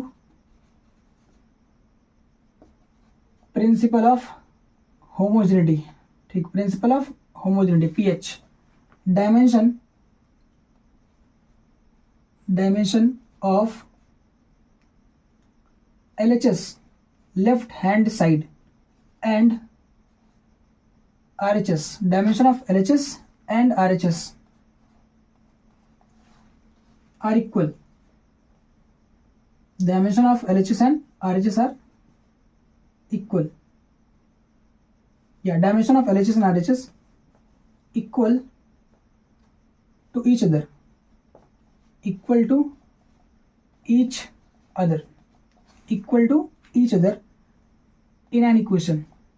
In an इक्वेशन, ठीक, किसी भी इक्वेशन में जो LHS और RHS है उसका डायमेंशन क्या होता है, सेम होता है।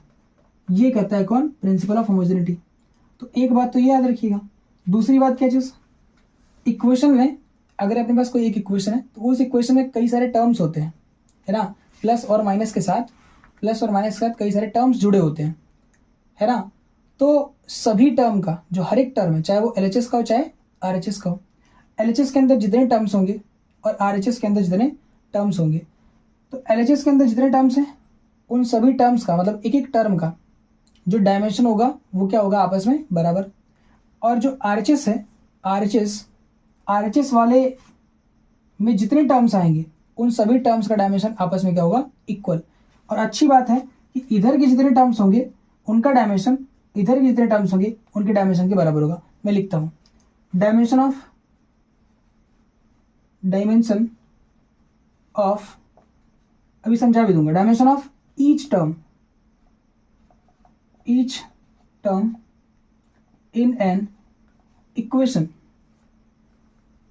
ठीक, या of an equation, dimension of each term of an equation, EQUATION, ठीक, dimension of each term of an equation equal to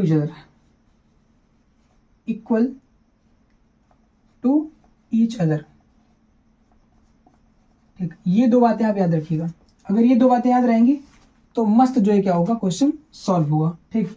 देखिए ये क्या कह रहा था अभी हमसे, मान के चलो अपने पास कोई एक इक्वेशन है, like A + B = C + D, ये अपने पास इक्वेशन है। Assume we have an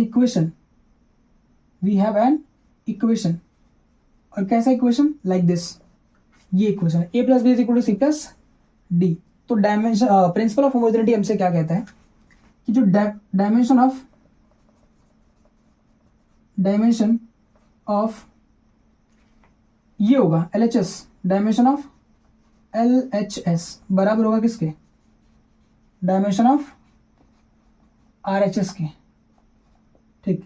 RHS इधर जो भी क्वांटिटी है, जैसे मान लो अगर x = y होता तो x का डायमेंशन y के डायमेंशन के क्या होता है, बराबर। Dimension of x = dimension of y। अब मैंने यहाँ पे ये इक्वेशन ले लिया है, तो इसमें दो टर्म है, इसमें भी कितना टर्म है, दो, हो सकता है 3-4 भी हो, है ना, कोई दिक्कत वाली बात नहीं है। तो एक तो ये बात सही होगी जो कि पहली वाली बात बोल रहा था। दूसरी वाली बात क्या बोल रहा था मैं, कि एक एक टर्म का डायमेंशन क्या होता है, सेम होता है। यानी लिख देता हूँ इसको मैं, डायमेंशन ऑफ, कहेंगे फालतू में इतना लिख रहा है, अरे लिख लेंगे एक बार तो मस्त कंसेप्ट क्लियर हो जाएगा, मतलब मस्त कंसेप्ट समझ में आ जाएगा, और क्वेश्चन कर लेंगे तो कंसेप्ट भी क्या हो जाएगा, क्लियर। क्वेश्चन करेंगे कौन सी वाली वीडियो में, अगले वाली वीडियो में, क्योंकि ये जो वीडियो है वो 1 घंटे से ऊपर का हो गया है, ठीक, ऑलरेडी। फिर भी मैं इसको अभी रिकॉर्ड कर रहा हूँ, ठीक। देखिए dimension of A will be equal to the dimension of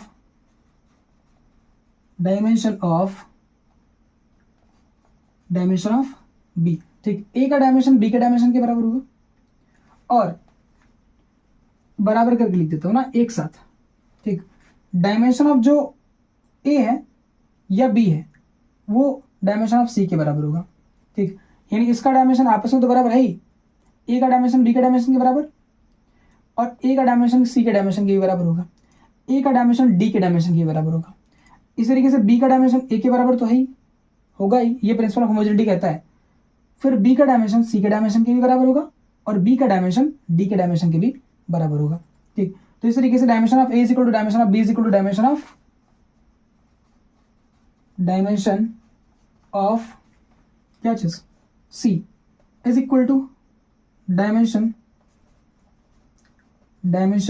of D. ये वाली बात भी क्या है करेक्ट, ये दोनों बातें, ये कहता है क्या चीज, प्रिंसिपल ऑफ होमोजेनिटी। अब अगर आपने ये पढ़ लिया, ये समझ लिया, तो एक क्वेश्चन के साथ, एक या दो क्वेश्चन के साथ मैं इसको और क्लियर करने की कोशिश करता हूँ। फिर उसके बाद जो अगला टॉपिक है यूजेस ऑफ डायमेंशन, उसको हम अगले वीडियो के अंदर करेंगे। और मैं कोशिश करूंगा कि उसके बाद जो वीडियो बनेगा, ठीक, उसमें बढ़िया बढ़िया क्वेश्चन जेई मेन के और जेई एडवांस के क्वेश्चन उसमें करा दूँ। ठीक, जितने भी क्वेश्चन मिलेंगे पीवाईक्यू में, ठीक, उनको मैं जो यहाँ पे कराने की कोशिश करूंगा। ठीक है, तो तब तक इसको नोट करिए। चलिए देखिए, numerical based on principal of homogeneity, principal of homogeneity पर बेस्ड न्यूमेरिकल, ताकि प्रिंसिपल ऑफ होमोजेनिटी हमें अच्छे से क्लियर हो सके। देखिएगा, यहाँ पे एक क्वेश्चन दिया है, एक्स बराबर ए प्लस बी टी इसका प्लस नहीं minus C T. Here X is displacement, T is time. यहाँ पे एक्स डिस्प्लेसमेंट है और टी क्या है, टाइम है। ठीक, तो क्या करिए, find the dimension of A B and C. अब प्रिंसिपल ऑफ होमोजेनिटी को अच्छे से समझने के लिए मैंने ये क्वेश्चन ले लिया है, ठीक, जिसको सॉल्व करना है हम लोगों को। देखिएगा, डायमेंशन किसका निकालना है, ए बी और सी का। एक्स क्या है, डिस्प्लेसमेंट है। तो मैंने बताया था कि dimension of this term will be equal to the dimension of this, dimension of this term will be equal to the dimension of this, dimension of this term will be equal to the dimension of this, ये बताया था। और इसका dimension इसके बराबर, इसका dimension इसके बराबर होता है, ये भी बता दिया है। ठीक, तो देखिए अब क्या करेंगे, जो डायमेंशन ऑफ एक्स है, dimension of X is equal to क्या होगा, डायमेंशन ऑफ,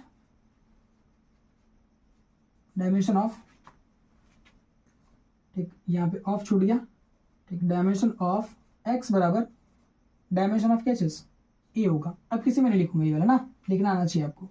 आगे बढ़ते हैं, तो डायमेंशन ऑफ एक्स क्या होगा, एल होगा। क्यों एल होगा, क्योंकि एक्स क्या है, डिस्प्लेसमेंट है। एक्स अगर डिस्प्लेसमेंट तो इसका डायमेंशन क्या होगा, एल। तो एल बराबर क्या हो जाएगा, ए, यानी ए का डायमेंशन क्या होगा, एल होगा। तो एक क्वेश्चन तो सॉल्व, मतलब एक यहाँ पे प्रॉब्लम सॉल्व होगी, मतलब एक का डायमेंशन आ गया।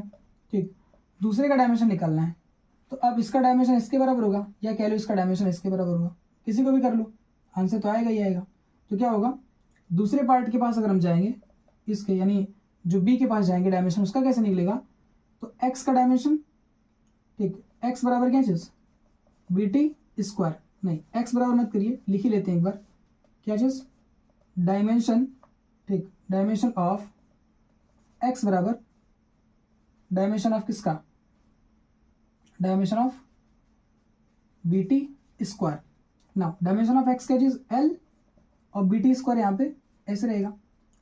ठीक, अब टी यहाँ पे बी का जो डायमेंशन हमें निकालना है, टी का डायमेंशन पता है, क्यों, क्योंकि टी क्या है, टाइम है, इसलिए क्या हो जाएगा, टी स्क्वायर हो जाएगा। टी का डायमेंशन टी रखेंगे तो उसका स्क्वायर भी करना है, तो टी टू हो जाएगा। तो यहाँ पे क्या चीज ऐसे आ जाएगा, टी टू।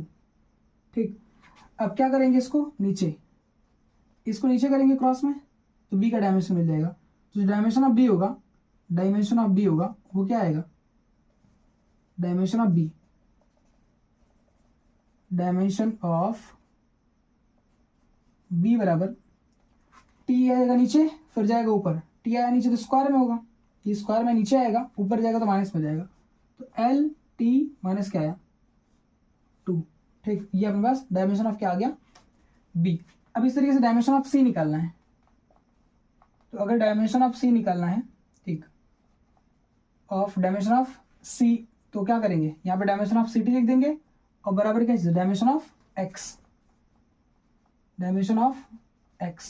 तो डायमेंशन ऑफ सी टी, तो क्या यहाँ पे सी टी हो जाएगा, क्या सी का निकालना है, टी का डायमेंशन टी होगा, टाइम का डायमेंशन टी होगा, इज इक्वल टू क्या, डायमेंशन ऑफ एक्स, एक्स का डायमेंशन क्या होगा, एल। तो क्या सी का dimension L T minus one आ जाएगा, क्या, क्यों, क्योंकि ये टी जाएगा नीचे क्रॉस में, ऊपर जाएगा तो माइनस का वन हो जाएगा पावर। ठीक, तो इसलिए इसका डायमेंशन क्या आएगा, एल टी माइनस वन। तो इस तरीके से इस क्वेश्चन को हम जो है सॉल्व करेंगे। ठीक, तो आई होप कि आपको ये वाला क्वेश्चन जो है समझ में आया होगा। ठीक, एक और क्वेश्चन करते हैं, फिर इसको करते हैं फिनिश।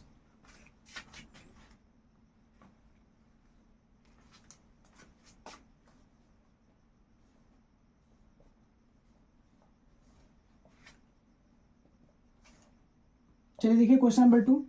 क्वेश्चन नंबर 2 के अंदर क्या दे रखा है, एक equation v is equal to a sin theta plus e power bt square. क्या बोला है हमसे कि डायमेंशन निकालिए, find the dimension of a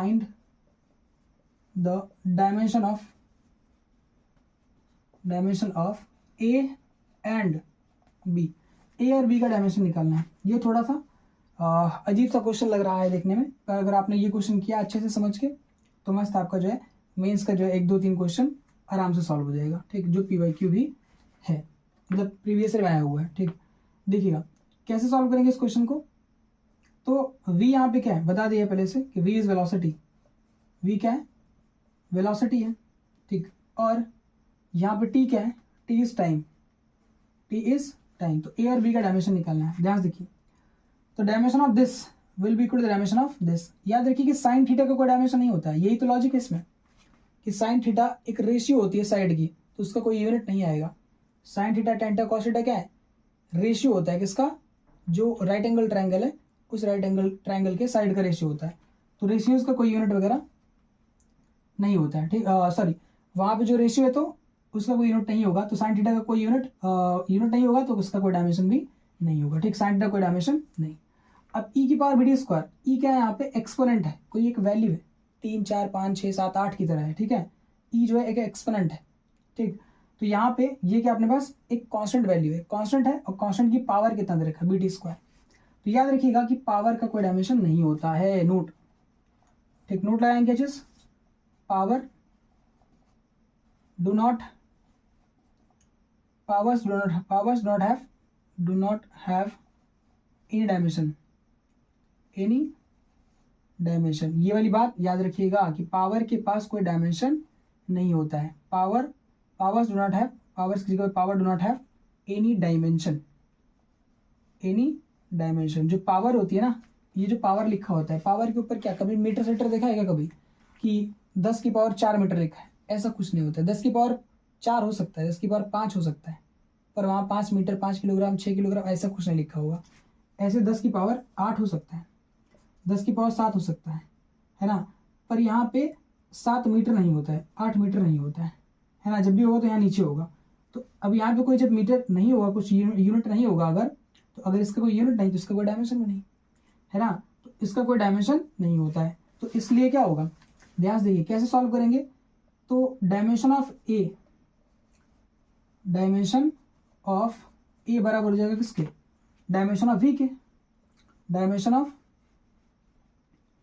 we के। तो एक का तो मिल गया कि जो एक का डायमेंशन है वो, मतलब ए का डायमेंशन है वो कितना आएगा, LT-1। वेलोसिटी का डायमेंशन क्या होता है, LT-1।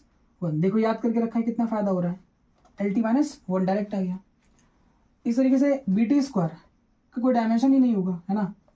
यहाँ पे BT स्क्वायर पूरे का कोई डायमेंशन नहीं होगा। BT स्क्वायर पूरे का डायमेंशन, जो पावर है पूरा, इस पूरे पावर का डायमेंशन नहीं होगा।